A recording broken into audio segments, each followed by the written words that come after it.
विद्यालय को बच्चों के भविष्य की नींव कहा जाता है, लेकिन गोड्डा जिले के पड़ैयाहाट प्रखंड स्थित माधुरी उत्क्रमित उच्च विद्यालय की तस्वीरें कुछ और ही दास्तान बयां कर रही है। यहाँ शिक्षा के मंदिर में ताले जड़ने, मिड डे मील में भारी अनियमितता और वित्तीय घालमेल के गंभीर आरोप सामने आए हैं। सवाल यह है कि क्या सरकारी व्यवस्था इन लापरवाहियों पर पर्दा डालती रहेगी या मासूमों के भविष्य के साथ खिलवाड़ करने वालों पर शिकंजा कसेगा। गोड्डा जिले के पड़ैयाहाट प्रखंड अंतर्गत असाड़ी माधुरी पंचायत स्थित माधुरी उत्क्रमित उच्च विद्यालय इन दिनों व्यवस्था की पोल खोलता नजर आ रहा है। विद्यालय में व्याप्त कथित अनियमितताओं को लेकर ग्रामीणों और अभिभावकों का गुस्सा फूट पड़ा है। जीएलकेएम गोड्डा जिला समिति के वरीय उपाध्यक्ष आलोक कुमार झा ने उपायुक्त को लिखित शिकायत देकर वर्ष 2022 से अब तक मिले विकास फंड, खर्च हुए पैसों और स्टॉक रजिस्टरों की उच्च स्तरीय जांच की मांग की है। ग्राउंड रिपोर्ट के मुताबिक स्कूल में बच्चों का भोजन गैस के बजाय कोयले के चूल्हे पर पकाया जा रहा है, जिससे निकलने वाला काला धुआं सीधे क्लासरूम तक पहुंचकर बच्चों की सेहत को नुकसान पहुंचा रहा है। साथ ही तय मेन्यू के अनुसार बच्चों को भोजन न मिलने का भी आरोप है। ग्रामीणों का आरोप है कि प्रधानाचार्य द्वारा स्कूल का मुख्य गेट हमेशा बंद रखा जाता है। अभिभावकों और मीडिया के प्रवेश पर रोक है। गेट पर ताला जड़कर भीतर कथित तौर पर नियमों की अनदेखी करने और कामकाज में लापरवाही बरतने के आरोप लगाए गए हैं। बोरिंग की व्यवस्था रहते हुए यहाँ पानी नहीं था, सफाई नहीं था, बाथरूम में नहीं, यहाँ नहीं करता है, खेत खलियान जाता है। ये सबको संज्ञान में लेते हुए जब हम यहाँ आए तो लगता है गुप्त सूचना मिलने के कारण ताला लगा दिया गया और प्रवेश से वर्जित कर दिया गया। तो खैर कोई बात नहीं, मेरे पास पहले का फोटोग्राफ्स है जो कि बाहर जाके बच्चे जब पानी पिया करते थे, मैं अनदिना आकर के रिकॉर्ड वगैरह किया हूँ। जब जरूरत पड़ेगा तो हम डीसी साहब को देंगे और हम जा रहे हैं डीसी साहब के पास। यहाँ पे जो अनियमितताएं हैं 6-7 चीजों को जो मैं कागज में चिन्हित किया हूँ और आज ही इस पे काम करूंगा। क्या नाम हुआ आपका? मेरा नाम आलोक कुमार झा है, जेएलकेएम वरीय उपाध्यक्ष गोड्डा जिला समिति से हैं और हमारे पूर्वज इस प्लॉट को दिए हैं समाज के विकास के लिए, ना कि अपनी मनमानी करने के लिए। तत्काल प्रभाव से हम चाहेंगे कि प्रधानाचार्य सस्पेंड हो। ये समाज की, सोसाइटी की होती है स्कूल, ना कि विद्यालय का एक छात्र किसी पोस्ट का। इसमें समाज भी भाग लेता है और समाज के लोग को ही बाहर वर्जित करेगा तो इसका मतलब उनके पोस्ट और ये पिछले बार भी हुआ था, पिछले बार अध्यक्ष इलेक्शन में भी हुआ था, लेकिन हम कुछ निजी समस्या से ग्रसित थे इसलिए नहीं संज्ञान लिए थे। लेकिन अब ये अति हो चुका है। आज तो मास्टर साहब अंदर भी हैं, बहुत सारे कार्यक्रम अंदर में चल भी रहा है, सही तरीके से शायद पढ़ा भी रहे हैं, लेकिन इनकी कॉपी जांच कराई जाए, उपस्थिति जांच कराई जाए और सबसे पहले बात, जब भी जांच टीम बने तो प्रधानाचार्य को सस्पेंड किया जाए पहले और उसके बाद उसकी जांच टीम बने और उसमें कहीं उनका कोई रोल नहीं रहे। पहले जांच हो चुकी है क्या? पहले जांच मुझे लगता नहीं हुआ। एक बहुत बड़ी बात मुझे सूचना मिली, इसको 30/7/2026 को 30/7/2026 को बीपीओ पड़ैयाहाट एवं लेबर इंस्पेक्टर पड़ैयाहाट के द्वारा एक जांच टीम गठित की गई थी। उसमें हमारे बगल के वार्ड सदस्य राजेश कुमार यादव और बगल के एक लड़का बिट्टू यादव प्रेजेंट, हम तीनों का हस्ताक्षर है। उन्होंने घोर अनियमितता और खाली गलत ही मैंने लिखा है इनके विरुद्ध में रिपोर्ट, लेकिन उस पर अभी तक कोई पहल नहीं हुआ। इन सभी आरोपों पर प्रधानाचार्य का पक्ष लेने के लिए जब कार्यालय में जाना चाहा तो मुख्य दरवाजे पर ताला बंद कर प्रधानाचार्य द्वारा कहा गया कि किसी भी मीडिया कर्मी को स्कूल के अंदर प्रवेश वर्जित है।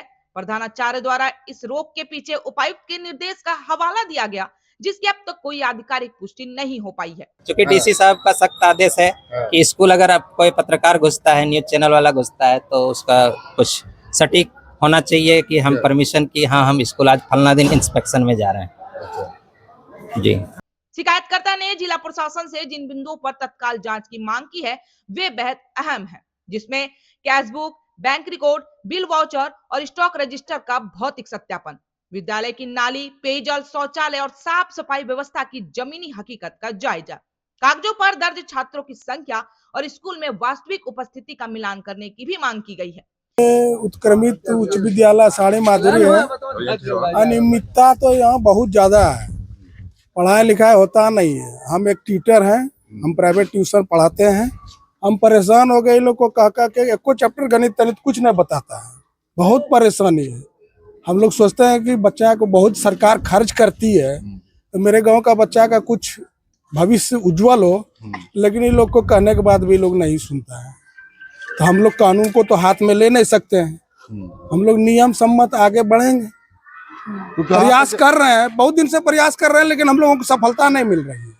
किस क्लास तक है यहाँ पर? यहाँ मैट्रिक तक पढ़ाई होता है, +2 अब मैट्रिक तक पढ़ाई होता है, और +2 के लिए हम लोग अगर जमीन कहीं उपलब्ध करा रहे हैं विधायक जी के द्वारा या राज्यपाल से ट्रांसफर कराएंगे, तो उसमें भी क्या क्या लिख के हेडमास्टर यहाँ से दे दिया है गांव से। मतलब स्कूल का विकास भी बहुत परेशानी है, बहुत परेशानी है, जिसके द्वारा आगे बढ़ना था वो बोल रहा। बहुत परेशानी है। हम लोग एक अध्यक्ष बनाए अपना गांव के विकास के लिए, उसको भी मानने के लिए तैयार नहीं है। कहता है कि वो मारपीट करते हैं। ना ऐसा कोई बात है, गलत बात है। कोई बच्चा से भी ऐसा होगा गाँव वहाँ वही है कि उनको अभिभावक है, बच्चे नहीं है उनके, लेकिन अभिभावक हैं। कानूनन तौर पे भी एफिडेविट है कोर्ट का, लेकिन हम लोग सोचते हैं कि गांव का, मेरे पास तो बहुत बच्चा आता है, रोज पढ़ाते हैं हम, 100 बच्चा लगभग पढ़ने के लिए आता है मेरे पास। हम परेशान हो जाते हैं, जहाँ हमको असुविधा होता है तो हमको मोबाइल से अपना करके क्लियर करना पड़ता है, लेकिन ये लोग नहीं सुनता है। स्कूल में बगल में नाला है, एकदम कूड़ा करकट से भरा हुआ है, कीचड़ भी देखिएगा तो उससे अच्छा साफ हमारा गुहाल है, जबकि एकदम 100 डेग की दूरी पे हमारा घर है। हम तो देख के अकच हो गए, कान भोतरा करके भीतर में सोते हैं जाके, अकच हो गए अकच। अब सबसे बड़ा सवाल यह उठता है कि क्या जिला प्रशासन इस मामले को संज्ञान में लेकर निष्पक्ष जांच करवाएगा? क्या वित्तीय दस्तावेजों और मिड डे मील योजना के रिकॉर्ड खंगाले जाएंगे? और यदि जांच में आरोप सही पाए गए तो क्या दोषियों पर कड़ी कार्यवाही होगी? फिलहाल ग्रामीणों और अभिभावकों की निगाहें जिला प्रशासन के अगले कदम पर टिकी है। विद्यालय 9 बजे से 3 बजे तक चलती है। अच्छा, इसके लिए आपको परमिशन लेना पड़ेगा। आपका बच्चा बाहर घूमते रहता है, मेरे पास रिकॉर्डिंग है। होगा। हाँ, तो बोल रहे थे कि यहाँ प्रबंधन समिति जो चुना गया है, जी उन लोग को घुसने तो देना चाहिए आपको। हाँ।